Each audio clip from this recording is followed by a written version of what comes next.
Japanese Prime Minister Shinzo Abe has made strengthening the country's military a key goal since taking office last year. Hand in hand with that goal comes altering Japan's pacifist constitution. CCTV's Tony Cheng reports that's a more difficult sell to the Japanese public. The latest fighter planes and airborne capability. Tanks, artillery and personnel to fight on all sorts of terrain.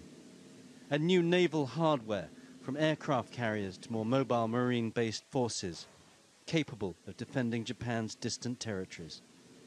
In all but name, this is a modern, well-trained and equipped army, capable of operating well beyond Japan's shores. This is what Japan's Prime Minister Shinzo Abe is trying to make possible.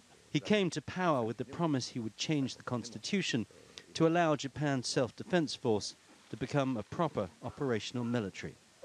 That strong determination hit a stumbling block in February when legislation to start the process of constitutional change was blocked.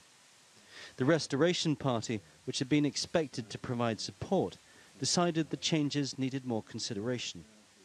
Nonetheless, the man leading the discussions into how far those constitutional changes go believes that Japan needs a modern constitution that's not a constant reminder of the mistakes of the past.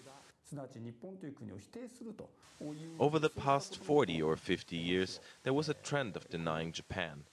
But because we suppressed those feelings, now there's a question rising among people about why we shouldn't be proud of our country, history and culture, and that it shouldn't cause fear in other countries. Others use the argument that effectively Japan already has a military and the constitution should reflect that.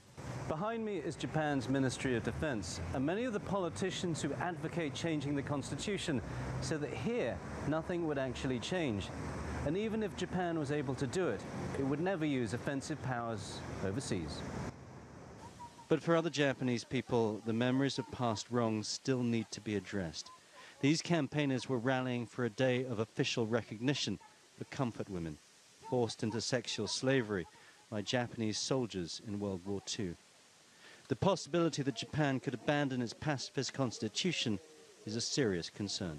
The marchers made their way through the back streets. Shouting slogans, they're persistent, but the group is small, and their protest is easily lost in the noise and bustle of a busy Tokyo night. Tony Cheng, CCTV, Japan.